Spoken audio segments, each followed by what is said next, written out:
मी मळ्यातल्या घरी आले आमच्या आणि तिखट भाकरीचा बेत आहे. मी म्हणजे चालायला आलेले राऊंड मारायला, पण आमची ताई इकडे ताई आजी तिखट भाकरी करते. तर आपण त्याची रेसिपी बघू. आपण 2 टोमॅटो किसून घेतले इथं. हे काय काय ताई याच्यात वाटा?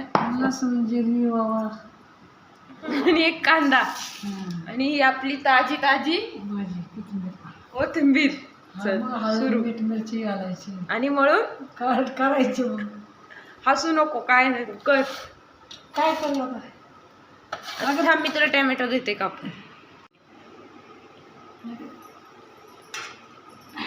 जुन्या आज्यांचं किती डोक्यावरून पदर घेते, पण आजकाल असं काय राहिलेलं नाही. हळद, हा किसलेला टोमॅटो आहे, लाल तिखट, ते काय धना पावडर, हा,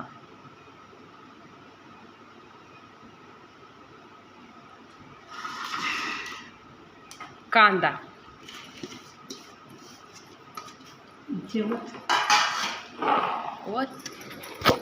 तू फक्त बाजरीचं पीठ घेते ताई?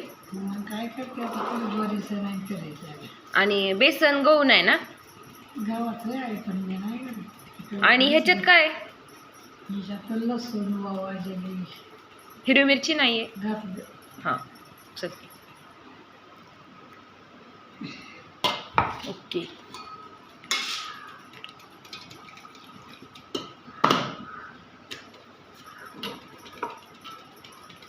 मीठ घालायचं काय? हा, ताईचं सगळं लक्षात असतंय. घेतलं पण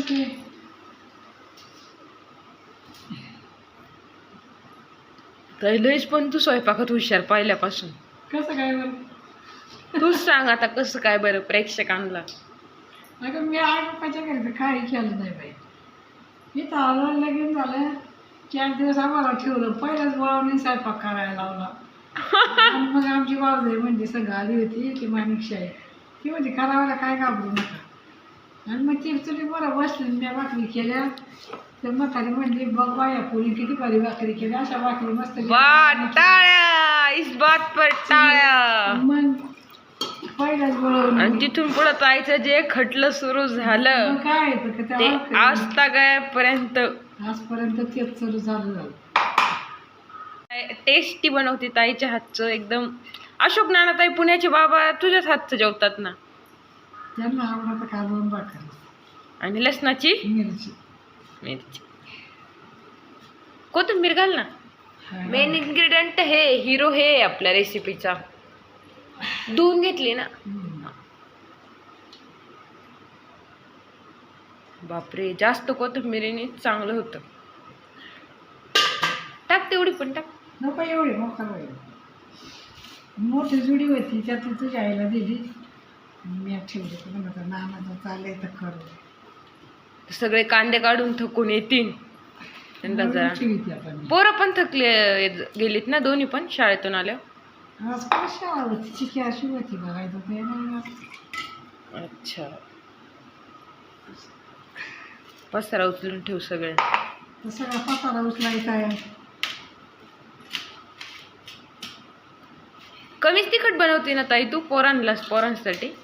मी नाही रे तिखट करत. मग बघा आता तुला देतं चाटायला, मग लागलं तर कसं झालं सगळं. म्हणून हे पोळपाटाच्या याच्यावरती थापायचं. कडक लागायचं त्याला, मग बिना घरी म्हणून किती म्हणते आपली सटकरी. मेहनत आहे ना ताई याला. मग तर पकडते बाई. पाणी घे हवं असेल तर.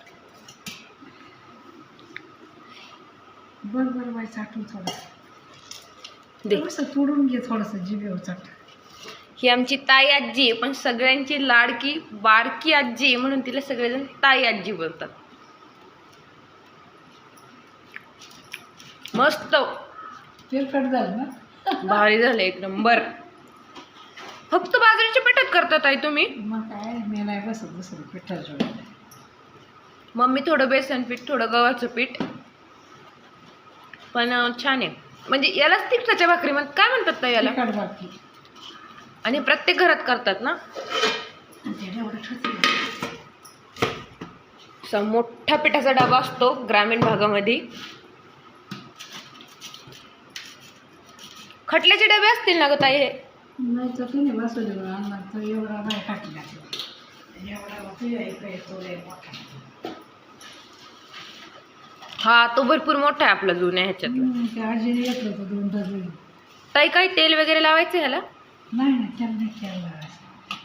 मस्त झालंय वा. चांगलं झालं ना. तुझा हात लागला म्हटल्यावर ताई अजून रेसिपी दाखवशील ना? तुझा गोळीबार.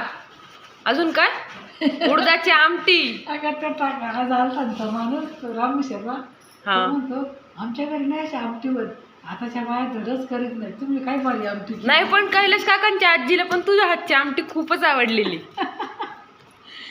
म्हणलं ना बा आमटी. ताई काय करते तू आमटीला खरं सांग? अरे काय नाही त्याला खोबरं जिरी लसूण ते घालायचं थोडासा कांदा भाजून घालायचा बारीक घालायचं टाकायची लिंबडा मोठा गोळा असा तयार झालेला आहे इथं.